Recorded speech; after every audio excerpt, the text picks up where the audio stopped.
dissocier le foncier et le bâti pour mettre un terme à la folie des prix de l'immobilier. L'idée n'est pas neuve.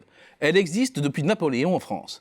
Mais il a fallu attendre fin 2019 pour qu'une loi, encore simplement adoptée en première lecture, tente de la mettre en application. Tout part de ce constat. Le foncier serait le réacteur principal de la flambée des prix de l'immobilier. L'analyse est juste.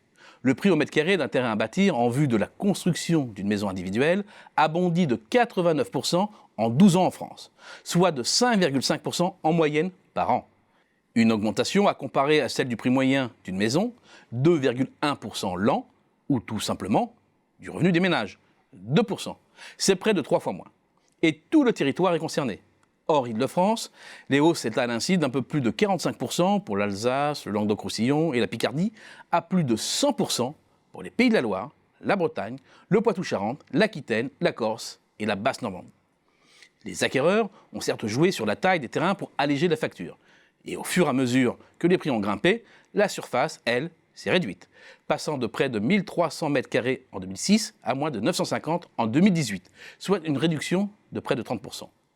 Mais on se heurte maintenant à un mur et malgré cet ajustement, les prix du terrain est devenu une pièce centrale du coût total, un tiers en moyenne.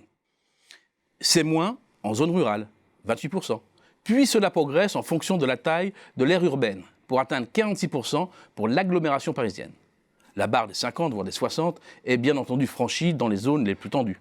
Paris, les communes limitrophes, mais aussi, plus largement, les grandes agglomérations, les zones transfrontalières, les villes et zones touristiques du littoral et de la montagne, sans oublier les DOM.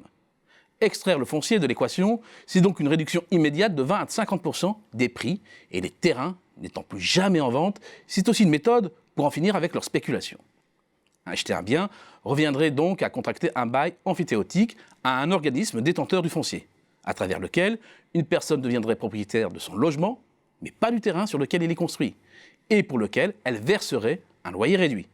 Ce bail de longue durée, jusqu'à 99 ans, serait transmissible, cessible, dès lors que les acquéreurs en feraient leur résidence principale, et rechargeable. Sur le papier, cela fonctionne. Mais pour que cette révolution soit pleinement efficace, il faut gérer une période délicate de transition où les offices fonciers qui auraient un droit de préemption se constitueraient un parc foncier significatif à prix raisonnable. Pour cela, 2 conditions minimum doivent être remplies. Côté public, il s'agit de mettre un terme à la pratique des ventes aux enchères du foncier public, qui multiplie les prix par 3 par rapport aux estimations initiales, ce qui a un impact fort sur la formation des nouveaux prix de référence. Il faudrait leur substituer des concours à prix fixe ou des cessions de gré à gré. Côté privé, la dégressivité des prélèvements sociaux s'étalant sur 30 ans, jusqu'à une exonération totale, pousse à la rétention. Cette incitation doit être supprimée si l'on souhaite libérer l'offre et atténuer les tensions sur les prix. Ces 2 dimensions sont encore imparfaitement prises en compte. Reste à savoir comment le texte sera définitivement adopté, ses modalités d'application. Autre condition, les organismes dédiés à la gestion du foncier doivent avoir comme unique objet d'acquérir et de gérer des terrains bâtis en vue de réaliser des logements sans objectif de plus-value. Sinon, c'est le système à l'anglaise qui aboutit à la création d'une rente.